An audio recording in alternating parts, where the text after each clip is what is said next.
Yo, what's good? What's good? Welcome to the Epic Entertainment Critics. I am Antoine. Went to see Toy Story this weekend, and I got a review for it. But before I do that, I have an intro.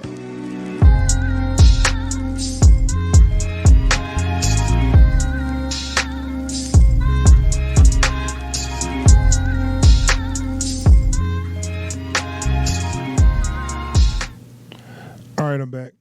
So I went on and saw Toy Story 4. I wasn't planning on it. Still, I end up seeing it, and so I thought, let me go ahead and get a review up for that.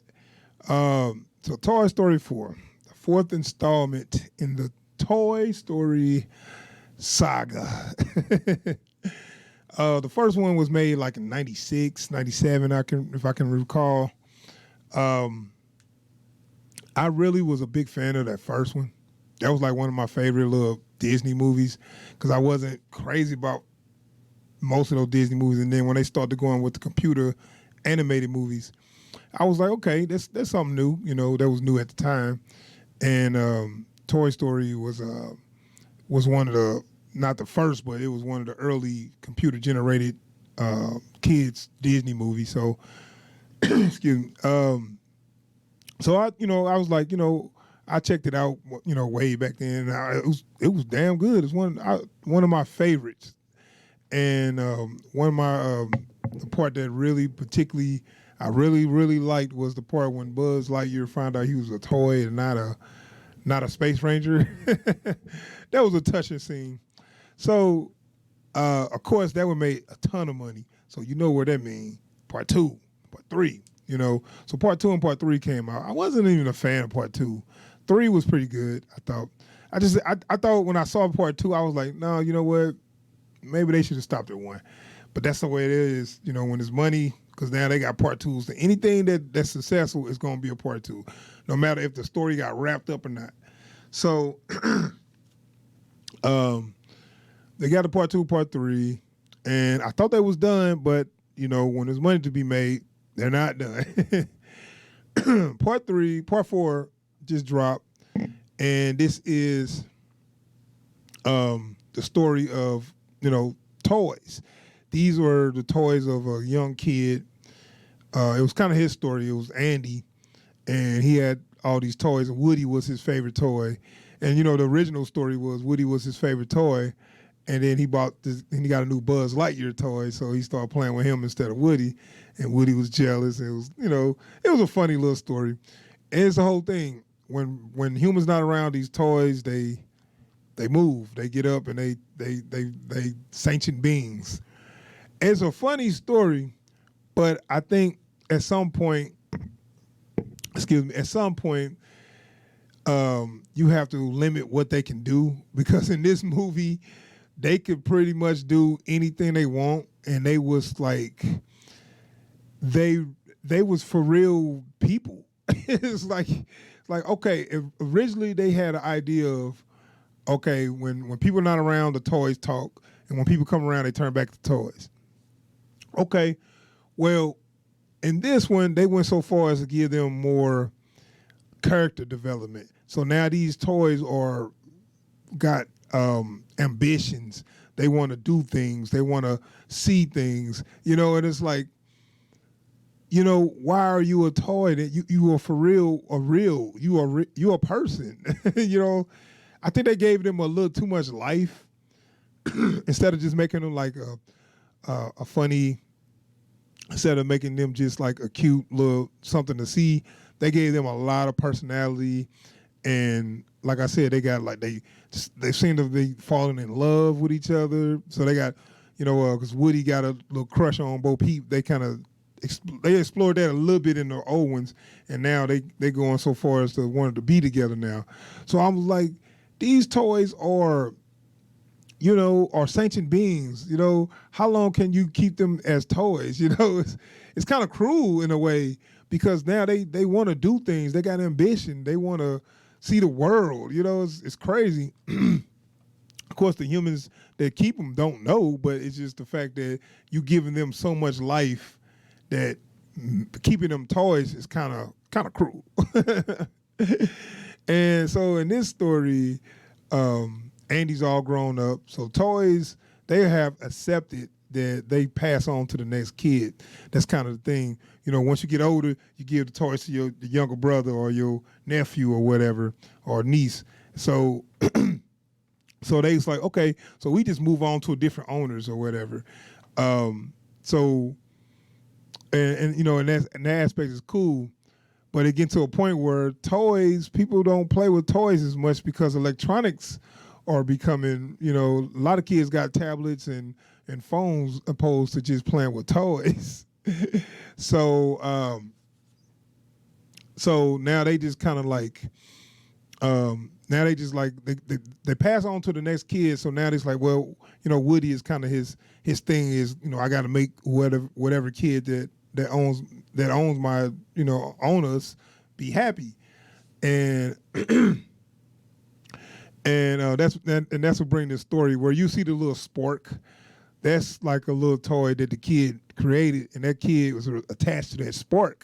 So the whole movie is kind of like not a road trip, but it's like a rescue mission. We got to save this spork for the kid. I mean, that's your main premise of the movie. It's ridiculous. It sounds silly. And when I saw that premise, I was like, yeah, this is stupid. I don't want to see this. But I ended up seeing it, and it's actually kind of good, man. It's very touching. It's very touching.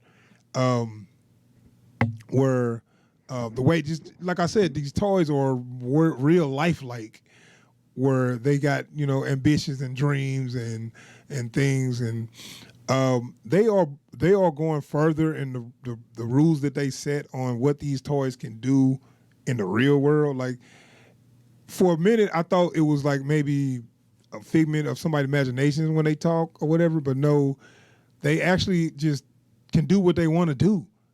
It ain't no limit to what they could do.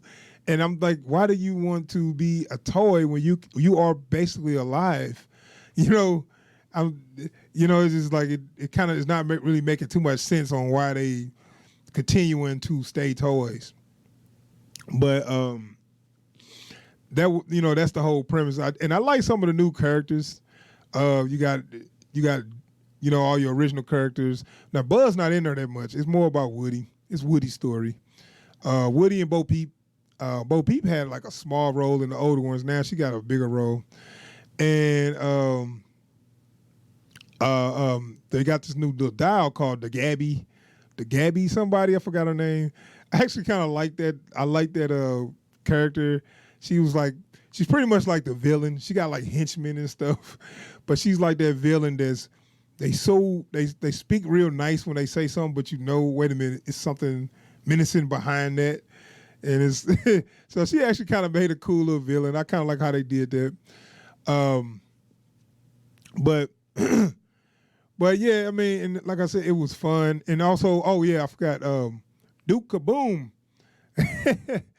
It's a Canadian stunt cycle, like an Evil Knievel toy called Duke Kaboom. And that is there he is. And that was voiced by Keanu Reeves.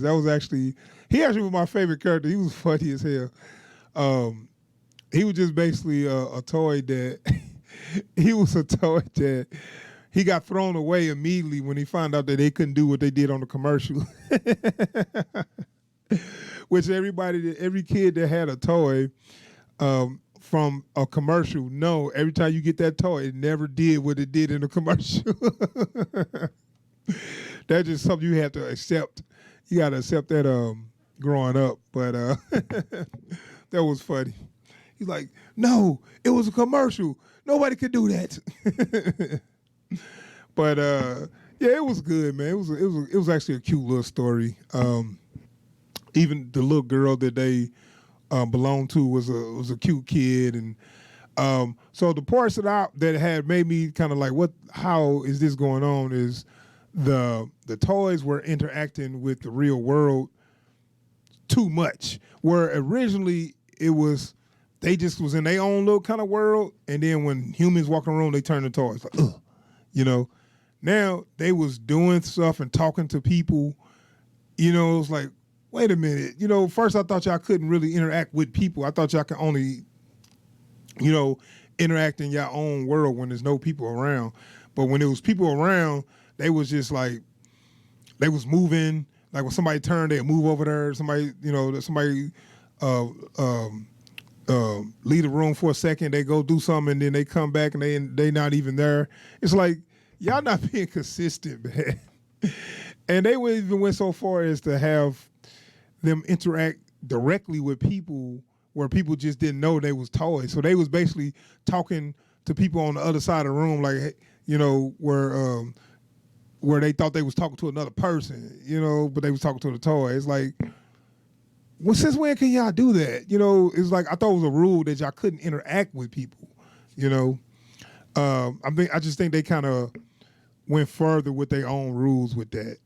But it was still fun. It was some funny moments they did with that. Some nice little gags they had at the end that was kind of touching. So I thought that was good, man. I'm gonna go ahead and give this a rating. And let's not forget the Key and Peele characters. They actually was cool. I know in that little promo, I thought they was gonna be annoying, but they was kind of cool. They was like some carnival little stuffed animals that was two of them that was stuck together. So it was cool. So let me give my rating. I'm gonna give this movie. It was I'll give it a dope. I'll give it a dope. It was actually pretty good. It wasn't. I came in with my arms crossed because I wasn't planning on seeing this, and it started off kind of not boring, but it wasn't nothing going on too much for me. So I was like, oh yeah, this ain't gonna be nothing. But it ended up being pretty good. I think this would be more appealing to adults than kids though, because the story is a little deeper than what a kid can probably. I ain't gonna say a kid won't understand, but he probably won't care because the kid would be looking for the jokes and the fort jokes and stuff. But it wasn't too much of that. It was more of a adult theme about loss and moving on and things like that, things that you got to cope with once you become older. It was kind of wild that they went there, but they did.